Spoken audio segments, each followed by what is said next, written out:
жалпы қазақ жері, оның ішінде жетісу өңірі тасымен сайға дейін суырып салып өлең айтатын, сол өлеңіне ән шығарып өзі сол әнді келістіріп айтатын әнші, жыршы, сал серілердің кенде емес өмір. Қызыл тіл көңіл түсте сайрағандай, уақыт көзін алып қайнағандай, әйтезе күнде озған жүйрік аттай, дүбір көрсе оймастарды ойнақтырған. Қызыл тіл бабы түсте заулағандай, таңдайдан баусы тағып саулағандай, қоғалы домбырамен ән шықпастан, халқының бар күнін аулағандай. Кенен Әзірбаев 19 ғасырдың соңы 20 ғасырдың басында өмір сүрді. Қазақтың әйгілі халық ақыны, жырау, әнші, композитор, қазақтың сал серілік дәстүрінің соңы. Бейнесі алатаудың төбесінде жүзін жасыл көлең көресің бе? Көл жасыл, күзе жасыл, мұзда жасыл. Әне бір көкем туған көгершін бе? Құзының қиясына баспаған жан, болмаса биік ұшқан олармен аң. Талғарды шөл қандырар сабасына, қайран күңк деп толықсыған. Асыл құшақ қым түнінде жатпайды. Сол секілді шын талант та елеусіз қалмақ емес. Бұған Кенен атамыздың өмірі мысал болады. Бозторғай шырылдайсың шіркін-ай, қой бағудан құтылатын күн бола ма екен бір күн-ай деп жырлаған өлеңі бүкіл қазақ даласындағы жаңғырық секілді тараған. Ақын бұлбұл бола ма, асыл сөзін таппаса, арғымақ дүлдүл бола ма, алыс жолға шықпаса, бастап жүру тартпаса. Қызыл тілде не пайда, сөз асылын айтпаса, бал шекерде не пайда, тәттілігін татпаса. Балалық шақ, өмірдің ойына батқан қызы, ғасықта ақ сақамен атқан қызық, көктемде көпір жүрген суға түсіп, жалаңаш санды ұрып шапқан қызық.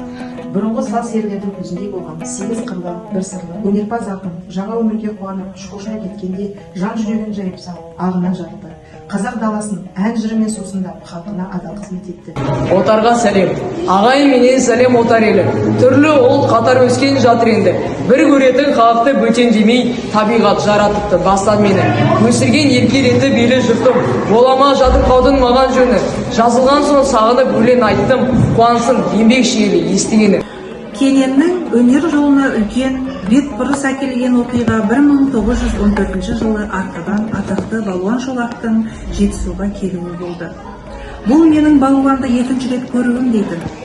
Осы жолы атақты әншіге бір-екі әнін өз аузынан үйреніп қалады. Ат үстінде ән салудың, домбыра шертудің бір тәсілдерін осы балуаннан үйрендім деді. Менің ұстаздарым, кәсібім жастайым мұнан әнмен өлең, Әзірбай әкем екен, атым келем, өнерім бойымда жалғыз осы, сұрасаң сырымды айт деп халқым менен. Анам ұлдар әншікен, әкем дақын, ұстазым сарбаз ақын, дірілдеген, шашу ойны жолықтың әнін естіп, мен де сондай болсам деп дірілдеген. Бұрынғы ақындардың дәстүрімен Кенен атамыз ақындық сөз қағыстарына, айтыстарға араласты. Үлкен өмір мектебінен өтіп, алдындағы жыр сүрелерінен тәлім алған ақиық ақын қашан да мерейі үстем болып жүрді. Домбырам, қайда барсам сені тастамаймын, әнменен сенсіз өлең бастамаймын. Екі шек, 11 перне, бір тиекпен, сайрасам қызыл тілмен аспандаймын.